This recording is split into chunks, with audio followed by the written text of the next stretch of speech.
Hello and welcome to episode 27 of the unofficial SAP on Azure Video Podcast. Today is February 5th, and together with Goran and Robert, we are here to talk about anything related to SAP and Microsoft. Hello, everyone. Hello.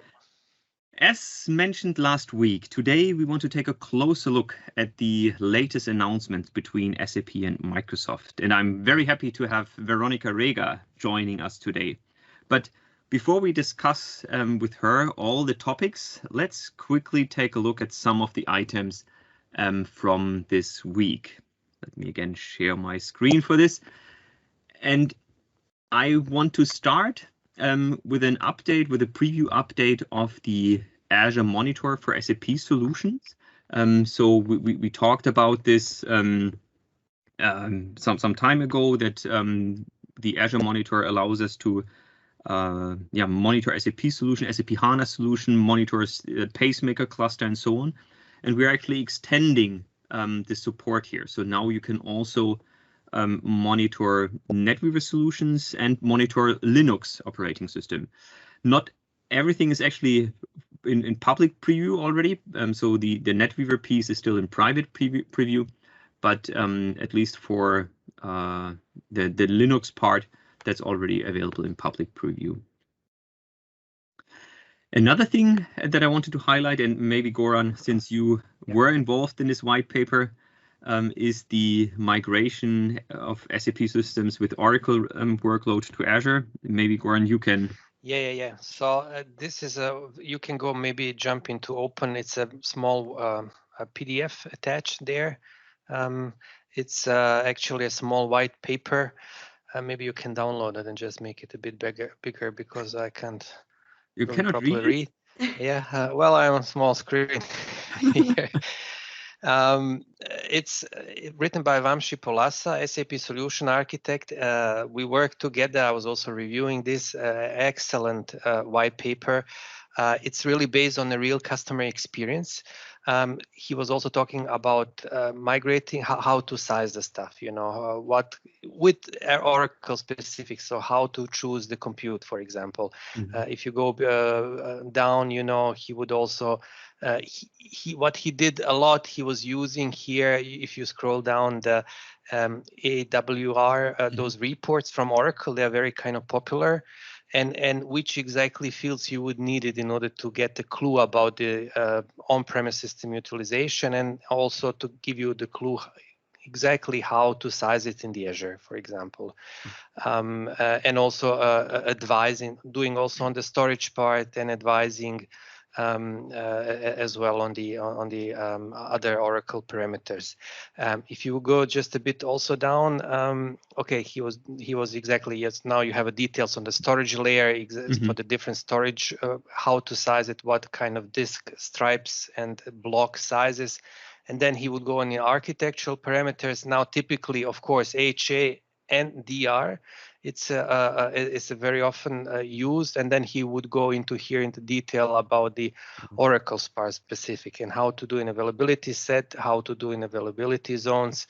Mention also central service, but generally really, and the methodologies, different methodologies what you can use. It's so very useful. We were in one project using Oracle OOO, which kind of migrated with a very low downtime, and this is typically very, very important. Warmly welcome, really, to check it with a lot of concrete details. Yeah. Cool. Yeah.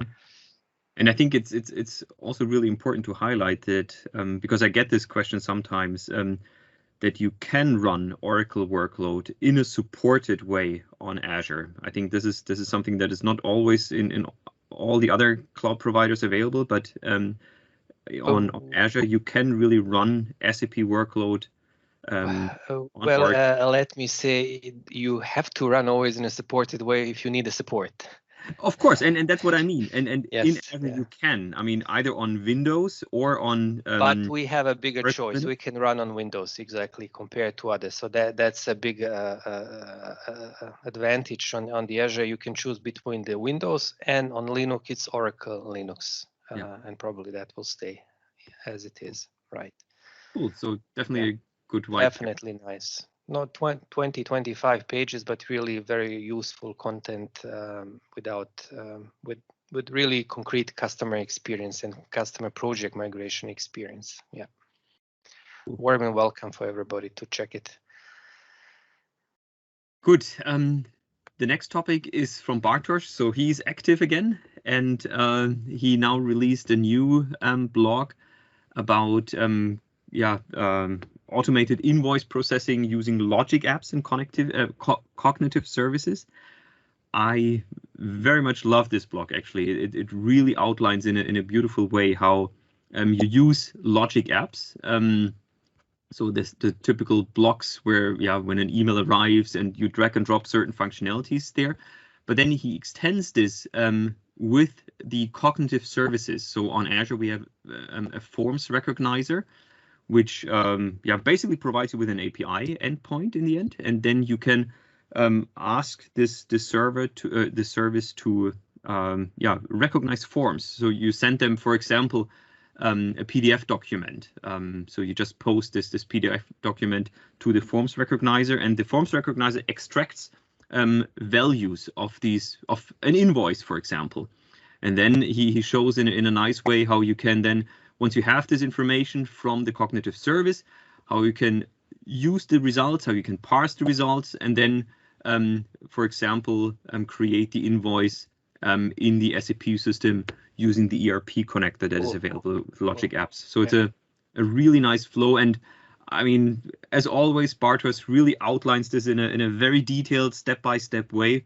So hopefully it's very easy to follow and really implement this on your own. And that's a nice scenario. You get the idea how the cognitive service works as Absolutely. well, and just as a use case, right? So nice. Yeah, that's really nice. Good. Then one last thing is an upcoming webinar or a workshop with SAP, Microsoft, and Intel. I actually have to admit I was there for the initial preparation, but I think it's about extending scenarios. Yeah. Yeah, if you click on the registration here, basically you would have more also detail on the button exactly there. You will get a lot of detailed information and the schedule exactly below. So it's a 2-day with a concrete little bit. You can also go down exactly here. So is the session, what exactly there is. I mean, it's a 10th, 11th. Still there is a time, right? February. Warm welcome again. Pacific time, I believe, if I'm not wrong. For some, this is pretty good. For us, US is good. Late. Exactly, yes. Yeah. But cool, yeah. So I think that's definitely worth checking out. And I know that the teams behind this really spend a lot of effort in preparing this workshops, and I think it's definitely worth registering. Absolutely. Yeah. Cool. So this was it for this week's news. So what I want to do now is actually hand over to Veronika, because I think when we talked about the Embrace announcement 1 or 2 weeks ago about this additional collaboration, then obviously you read the blogs, you read the press releases and stuff like that.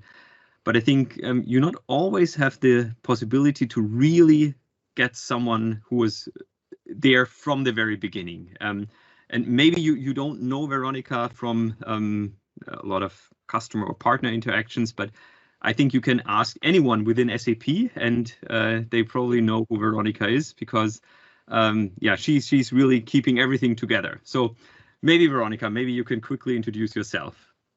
Thank you very much, Holger, and thank you so much for having me here today.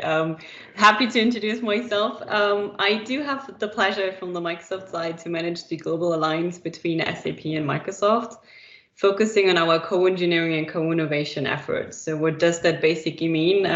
I'm connecting both our engineering organizations from SAP and Microsoft, bring them together, make sure that from the field, from our customers, we gather customer feedback, share it with our executives, and align basically on how we can jointly provide a collaboration roadmap. Where do we want to invest from a co-engineering perspective? And also, of course, what kind of innovations do we want to drive together?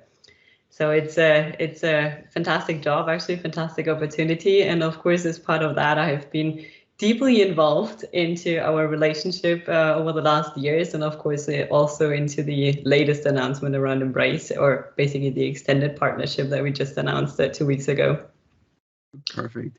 Yeah, I still remember when I was at SAP, I met you for the first time in Walldorf in the Microsoft offices. We sat down there. So yeah, it's really great. And again, I'm really happy that you took your time to join us today for a closer look at what actually was announced, and maybe dive deeper into some of the topics there. Absolutely. Sounds great. Maybe we want to start looking back a little bit, because I think it's always nice, and thanks for bringing that up. I think it's always nice to see on how long we are actually already working together with SAP. I mean, it's almost 3 decades. So when I think about our partnership, I always describe it as a true, let's say, 360 partnership, really working together across all dimensions, from co-engineering, being a customer of each other, and driving joint go-to-market and sales. So what does that basically mean? I mean, really looking back to almost 30 years of a trusted alliance with a deep collaboration between our engineering teams, and a commitment from both sides to deliver the best platform, to run SAP workloads, and drive innovation, of course. And I think over the last 30 years, we are all aware a lot has changed in technology, and we have gone through a lot of steps together. And I think it's fantastic to see that journey also, especially on that pictures in front of us, starting with 1993 with Bill and Hasso, of course, and now looking into Christian and Satya, where we're going to go into a little bit deeper. And I think Sorry, looking at these pictures, not only the technology has changed, also look, all of them are wearing ties in the first picture, and now here the last one with Satya and Chris is pretty relaxed, pretty formal. So there are also a lot of changes there. Oh my God, yeah, we're getting a lot more casual, and I think that's not only due to COVID, but it's an interesting change as well. Yeah, they're also techie guys, so it's more relaxed. That's true. Yeah. I think what has not changed from the partnership, and what was also there from the beginning as well, is that we should always keep in mind. I mean, Microsoft is a long-standing customer of SAP, so we are leveraging S4, SuccessFactors, Concur, integrating business planning to run all our core services. And of course, our organizations are working super closely together to share best practices, to provide feedback to SAP, but also, of course, share how we are running those services, the SAP services on Azure. And I think you had Hans recently join you to share some more details, which is always great to see on what we are doing with SAP, and to learn more from that side. And I think also on the other side, I mean, SAP is also a loyal customer of Microsoft, and like not only in the area of modern workplace, like using Teams, of course, using Office, but also a significant number of SAP's internal SAP applications are actually running on Azure. So I think that's really kind of unique about our partnership, that we have that deep collaboration, but also just being a customer of each other. Right. Absolutely. Yeah. And I think, I mean, last but not least, being realistic, I think we have maybe about 90% customer overlap between SAP and Microsoft. And together, I guess we are serving the largest enterprises today. So I think it's kind of a natural step to, of course, bring together, align our sales forces, make sure that we speak the same language, that we can help our customers together on their journey, but also, of course, bring together our ecosystem with our system integrators, with our partners, and leverage them. Because I mean, it's a journey. It's a journey, what we can see here on the slide, but it's a journey also, of course, on the technology side to work closer together. Absolutely. Yeah. No, and I think with the point that you mentioned with the 90% overlap, this is really something. I mean, when I talk to customers, they have SAP, they have Microsoft, and then there's obviously the natural wish that SAP and Microsoft work closer together, that customers can leverage both products seamlessly. And I think that's the beautiful thing of the announcements that we had, and that we also had years ago coming for this. Yeah. Maybe before we dive right into what we announced 2 weeks ago, it might be worth looking back to October 2019, because I think that was also a cornerstone in our partnership, what we announced there. At that point of time, actually, the announcement was done with Jen Morgan, former co-CEO of SAP, and Judd Snaltov. Maybe we should include them as one of the pictures, looking back for completeness. But what have we announced? I mean, at that point of time, we kind of announced together the Embrace initiative, which I think is like pretty familiar name for most of us. What is Embrace actually? It was definitely designed like kind of a joint commitment from both Microsoft and SAP to help our customers to simplify the journey to the cloud and of course accelerate the adoption of S/4HANA and also SAP Cloud Platform on Azure. So SAP chose Microsoft as its preferred cloud partner and to lead with Microsoft Azure basically for the on-premise migration of SAP PE or SAP S/4HANA to the cloud, which was a significant step, of course, for all of us in terms of the partnership, how we were moving together and how we can take it to the next level also from an integration perspective. Yeah. So if we want to get down a little bit, I think we have outlined quite nicely here, actually, like really what's in it for the customer, what was like kind of the key advantages, because I mean, Embrace was really designed to, let's say, simplify, accelerate the customer journey of S4 on Microsoft Azure, but also provide access to innovation in the cloud. So it's a combination of both Microsoft and SAP providing reference architectures, market-approved journeys to help and simplify really that experience, but also to give our customers the confidence that to move to the cloud, and that we are providing a, let's say, tested and proven platform for the optimized for the SAP workload. And of course, I mean, an integrated support experience is a key cornerstone. I mean, our teams have been working together for so many years for different solutions to make sure the customer doesn't have to worry about finger pointing on who is on point for what, but really get that integrated experience. And I think that was also kind of a key message that we wanted to make sure that it's really an improvement of communication, but also simplifies the migration. And I think last but not least, what we have here, Embrace, is really like kind of a three-way partnership. So includes our system integrators, and together with the system integrators and Microsoft and SAP, we are basically working together. We kicked off like an intensive work stream around reference architectures on how we can help our customers become that agile, efficient, like a digital enterprise and transform, let's say, the business and really get access to that continuous innovation with SAP and Microsoft native solutions, but of course also with the integration between both. So I guess integration is a beautiful keyword, because I think a few days ago, then Christian Klein started to tweet about something new, basically, and he talks about his beloved Excel, but he also talks about a new integration that he was very fond of, I would say. Yeah, and that's the integration. And I love that statement. And I don't know if you've seen in one of the comments, basically, our Microsoft team commented like, "Okay, we are not going to tell Excel, so no worries. We still like you."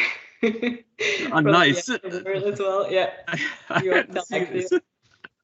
Which I love, but I think it's. I mean, you're completely right. I mean, what we announced just 2 weeks ago is really, let's say, taking the partnership even to the next level and go above like what we have been doing for so many years on optimizing the platform with Azure, but taking it like kind of to the next level and like integrate Microsoft Teams with SAP Solutions. And I think it's, I mean, it was most probably not really a surprise to hear about that integration, but I think with everyone working in a remote world, most of us are still working from home.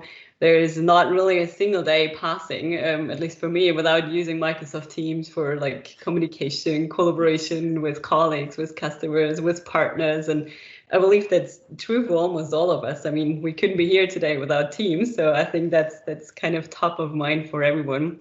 So I believe it was not a surprise, but it was wonderful to see the feedback also from the market of us announcing that we are going to work closer together, bring Microsoft Teams together with SAP Solutions. And I think the overall goal is super clear. I mean, we want to enhance the workplace productivity. We want to make collaboration easier. We want to give people time back and add value to their communication without switching applications here and there, and really simplify, let's say, the collaboration and communication across employees, customers, partner, and make our life a little bit easier in the new normal, and also, of course, I think in the future. Yeah, I think Thomas wrote a nice blog about this, introducing then, first of all, obviously the Teams integration, but then also the other topics that make up this extended partnership announcement. Yeah. I think you talked already about most of the cornerstones here of the Teams integration, but maybe just to put a spotlight on them again. So we are talking about an S/4HANA integration, we're talking about the Sales Cloud integration, and we're talking about the SuccessFactors integration. And yeah, maybe you can spend a few more words on this. Sure. I think when we were thinking about the scenarios that we are like targeting first, I mean, this is really the beginning. I think that's clear. I mean, we already see so much interest and so many ideas coming in from our customers and partners. So that's amazing. It's truly just the beginning.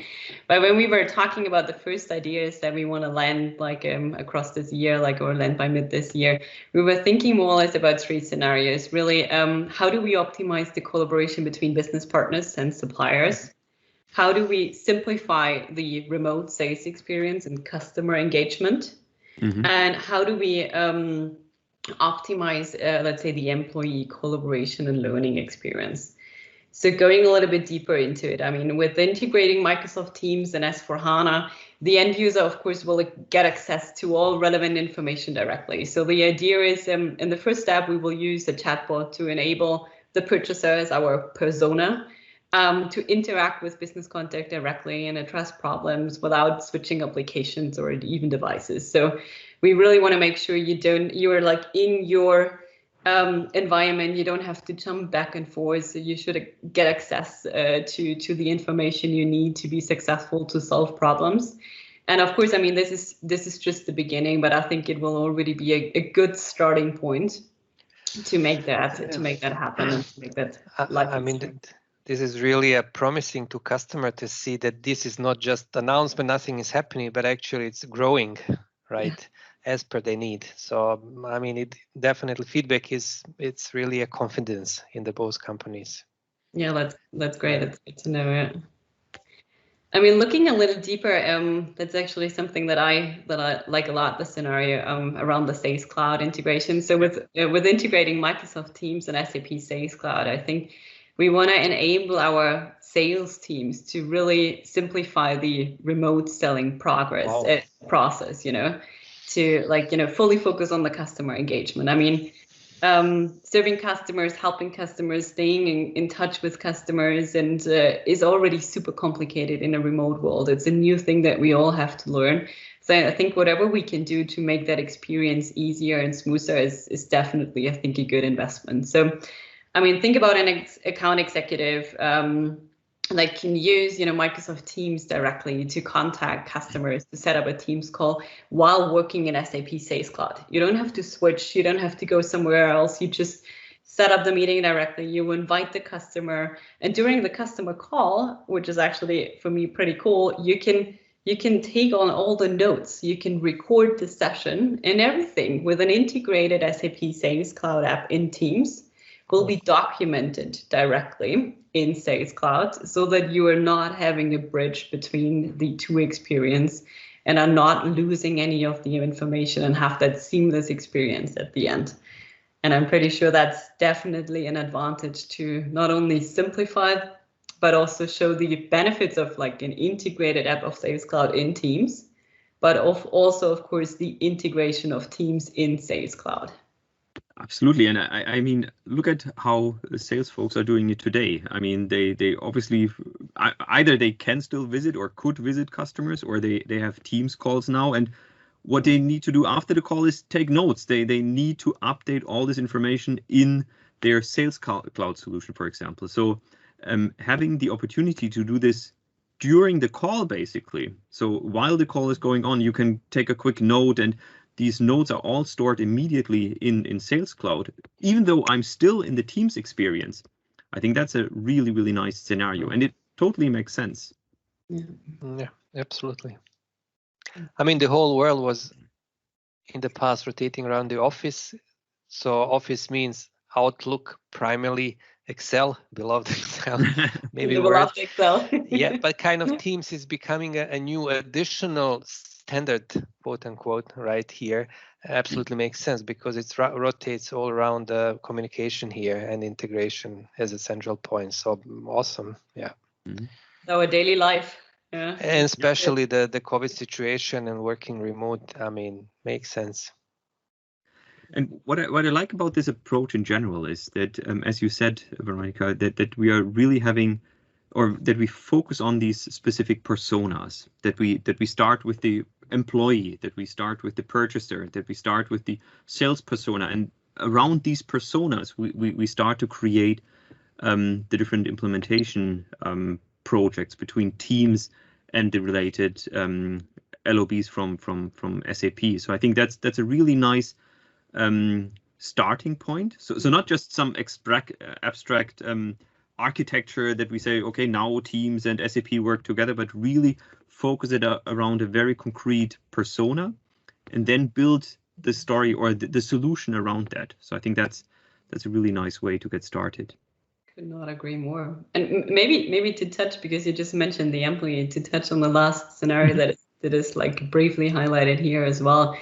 Because I think, that's really a topic that is close to our heart with, Microsoft and SAP, but putting a huge emphasis, of course, on our employees. I mean, we're not only named as like best employee, I think, for SAP in Germany, like for multiple times a year, and for Microsoft anyway, always on the top list.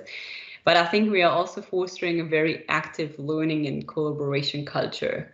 And with being remote, I mean, it's not, we just mentioned that it's not able to be in a training together with other people, to have that real life interaction, to get feedback, to build your network naturally. So what we are trying to do actually now with integrating SAP SuccessFactors and Microsoft Team, we want to enable employees again to collaborate, during those virtual classroom sessions, to have the possibility to connect before, during the session, to join discussions even afterwards, and to exchange your experience with other learners, and just move closer together, and all in the same experience, in the same application. So you can focus on the content, but you still have the chance to connect and to engage with other learners, which I think is also making the life a lot easier. And also hopefully simplifying the employee experience, and get us all the opportunity to stay more closely engaged, even with not being in the same room together. Yeah. Very nice.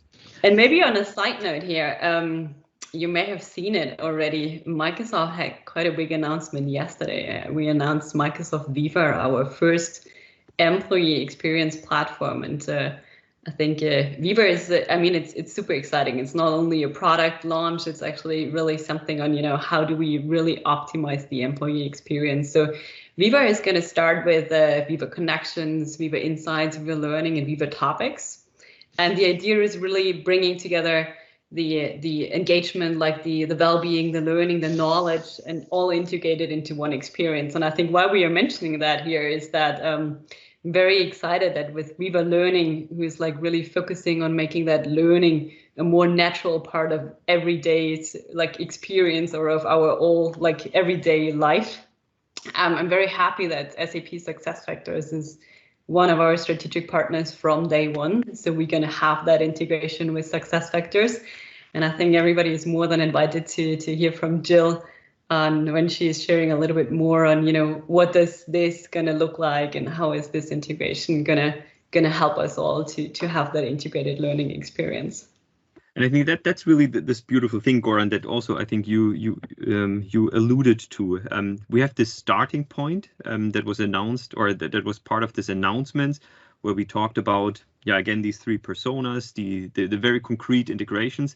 but then we see already more and more ideas and more integrations coming up. So obviously with Microsoft Viva, which was just announced, so I guess that's also one of the reasons why it wasn't part of the original announcements when we talked about extending the partnership and all of this. But here we already see this integration happening, but also actually there's also from the ByDesign team, for example, they also showcase a Teams integration. So we really see that this announcement is just a starting point, and more of these integrations are now happening. I mean, and that's obviously coming maybe back to the very first, or one of your very first points, Veronika, that when we go to customers, we see that customers have SAP and Microsoft as their trusted partners already. They have SAP solutions, they have Microsoft solutions, and then obviously something like this Teams integration is just, yeah, more or less common sense. It just makes sense to have these kinds of integrations. Yeah. Yeah, and I think, I mean, ByDesign is just one example. I mean, you know, the three personas or the three scenarios we were talking about, or that we had basically included in the announcement, it's really just a starting point. And I think we have also, you know, published a great ebook, you know, providing a little bit more insights, and we will come up with more like demos shortly on how those integrations will look like while we are building them in the background. And I would really encourage everyone to take a look at, you know, that content, and understand a little bit deeper on, you know, what does it mean? Why did we pick those scenarios? And of course, I think that the promise, Goran, you mentioned it, it's not only like, hey, we're doing something, it's really just the starting point. And I think you can hear that from Satya and Christian when they were talking last week at Rise.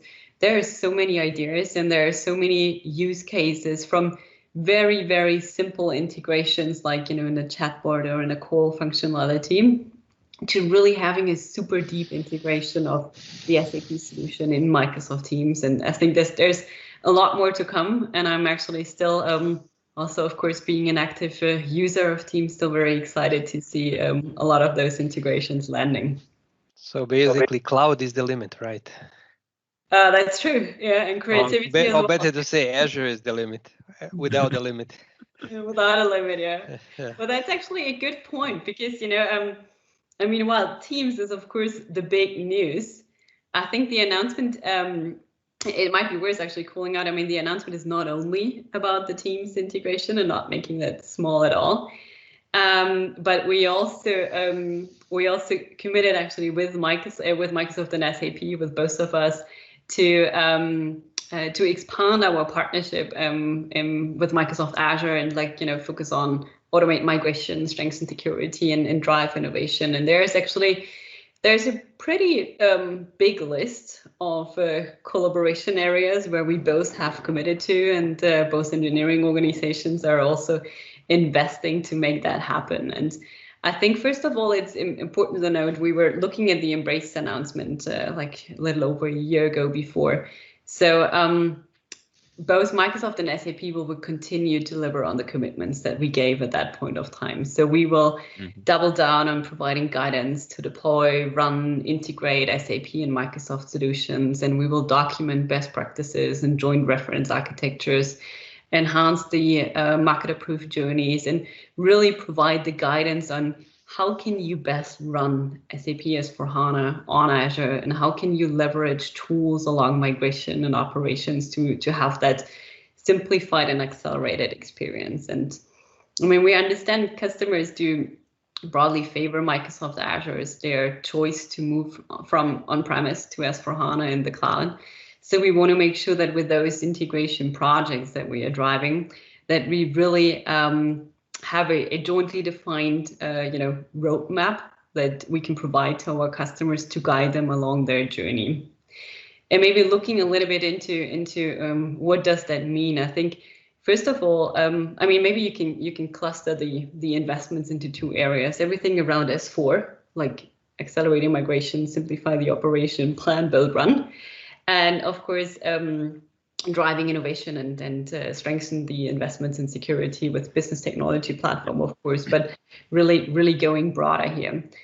I think from an S4 perspective, what is important to call out is that, I mean, we are definitely going to deepen our partnership with SAP Cloud Appliance Library to optimize the provisioning experience for non-productive but also productive workloads on Azure. And I think maybe even playing the ball back to you, I think Holger, Goran, you're both involved. Yeah. So maybe you want to share a little bit more insights here. Yeah. Well, exactly. That's one example, because you talked a lot about the teams, which is quite totally new and as a kind of end user integration, so to say. But that's just one of the box of the whole embrace. So here, at least on the screen, you have accelerating migration, increase in operational efficiency. So again, comes the Cloud Appliance Library for those demo. And again, but when you migrate it, there is whole operational part. So basically, SAP Llama is playing a lot of huge role here, and they just recently now this SAP Landscape Management SAP Llama Cloud version as the new stuff. So this is also an important part on those IT operational, for the IT operational guys, and this integration is one of the crucial things to enable them easier management, which is a never-ending job, right? So I was just thinking of when we talked about the different personas in the context of teams, maybe we can also cluster the other investments in also different personas. So we talked about the end user persona in teams, but then when we want to cluster the other two things, then maybe this is for the administrator. So how can we work? How can we simplify the way how customers can actually deploy an SAP system to Azure? And obviously, this is one of the area that I'm currently working very closely with SAP on this. That we're saying the SAP Cloud Appliance Library is a beautiful tool. So far, we've mainly used it obviously for demo sandboxes and stuff like that. But what we want to do here, together with the Cloud Appliance Library, together with the SAP Landscape Manager, that we want to simplify or leverage the very same processes that we have available with the CAL, with Llama, to simplify the migration and deployment of a productive S4HANA systems into Azure, that customers really can leverage our tools and functionalities and features that we will jointly deliver to migrate their SAP systems or install completely new systems very, very easily in Azure. So there's this whole administrative aspect, I would say. But then the other really nice thing is also the developer persona. So I, as a developer, if I want to create a new application, maybe I want to do a side-by-side extension. If I have my S4HANA system, then obviously something like the business technology platform plays a key role in there. If I have the business technology platform, well, there are a lot of customers that are saying, well, I want to use Azure as well. So the first thing that comes into mind is, how do we do single sign-on? How do we set up a trust between these two environments? And that is obviously one very, very important area that we are working right now with SAP on this. Then, of course, I can call an OData service or something like that, but we see more and more that the pub-sub approach, so eventing, becomes a really important concept for scalable architectures in the SAP context. If a sales order is created in SAP, if something happens in SuccessFactors, then I want to make sure that these events are not only available in the SAP environment, but I can access these events also from a Microsoft environment, for example, so that we have the enterprise messaging component on the SAP side. We have the Azure Event Grid on the Microsoft side. So can we bridge these technologies together? Can we work there together? And obviously we don't, and this is really, really crucial, we don't want to do something that is SAP and Microsoft proprietary technology, but we want to really work with open standards. So both SAP and Microsoft, we are heavily committed here in the CNCF Foundation, where we really want to make sure that whatever integration we do is based on open standards. So I think these are some of the aspects that we are also working on to address the three personas: the end user, the administrator, but also the developer persona in this. But basically, it's all layers and all personas and all roles, so to say. And I mean, are available here, and that's wonderful. I mean, it's an end-to-end story, so to say, an end-to-end integration. And it again shows nicely how SAP and Microsoft work together and how customers are using the product. So it's on the end user side that they're using Teams, they're using Sales Cloud, they're using SAP Fiori user interfaces, they're using Excel. On the administrative side, where they use tools like the Landscape Manager, like the Cloud Appliance Library, but also the Azure Portal, Terraform, Ansible comes into mind when deploying. And then also the developer, maybe I should have switched from a Reihenfolge. Order, thank you. Also the developer that, I mean, we see a lot of customers using Visual Studio Code, Business Application Studio, using GitHub, using these eventing mechanisms. And I think that's really something where customers and partners benefit of our close collaboration with SAP on this. Yeah, and I think what's really the advantage, I mean, you just touched on a couple of other topics that are obviously not listed here, but I mean, that's really just, let's say, the high level summary of, what are we going to do and like kind of what is coming. But I think the point is really, I mean, what I love about that partnership is that we are really, we are listening to the customer. We really think about their personas. We think about what is needed, what can we make work, like, and then also make that work in a way so that it actually benefits a customer that is maybe more coming out of the SAP world, or benefits a customer that is coming more out of the Azure world or of the Microsoft world, to have the best experience and like kind of, simplify that process. And I believe that, the currently published collaboration roadmap in the ebook is just a starting point, and there's a lot more to come, and there's a lot more that we can do. And I'm sure we're going to identify a lot more personas that we want to address with all those innovations. But I'm very happy, because I think what is different is that, thinking about Embrace, it was like really a joint, let's say, go-to-market partnership on how do we bring together, focused on our sales folks, so focused on go-to-market, about like kind of, how do we drive that together, which is super important to speak the same language. But I think we've learned that now, so we are pretty good at that.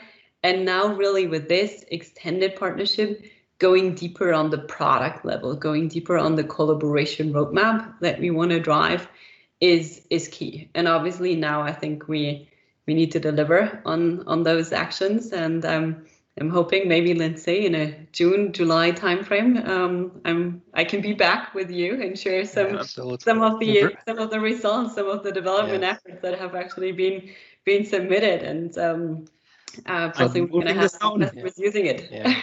I'm writing this down, Veronika. I'll sign you up for another episode in July. Don't tell us 2 times, so talk about I would love Embrace 3.0, with the mother of Embrace program. No, not a new Embrace, just the results of this one. Oh, okay. The results of even this more important, Yeah. No, great. I think, Veronika, that was really, really helpful already, and I think this really gave a beautiful overview, or also a deeper look into the topics that are part of this extended partnership. So I think, thank you very much for that, and thank you for your offer to come back in July or somewhere around this time. You're right. I think, we have these nice announcements now, so it would be good to revisit this and see what have we done till then. Certainly not everything will be there. That's clear. But I think this is a roadmap. We have shown that SAP and Microsoft, that we want to do a lot of things together. We have already seen some results with Microsoft Viva, with the ByDesign colleagues, with some other things that have already happened in the deployment of an S4 system to Azure and so on. But I think that's a good idea to come back at a later point in time and see what we have done till then. Wonderful. That sounds great. Yes. Cool. Thank you. So thank you very much again. I hope you also enjoyed the podcast, and then we'll see each other again later in this year. Very much looking forward to it. Sounds great. Thanks for having me. Thank you very much. Bye. Have a great day. Bye. Bye.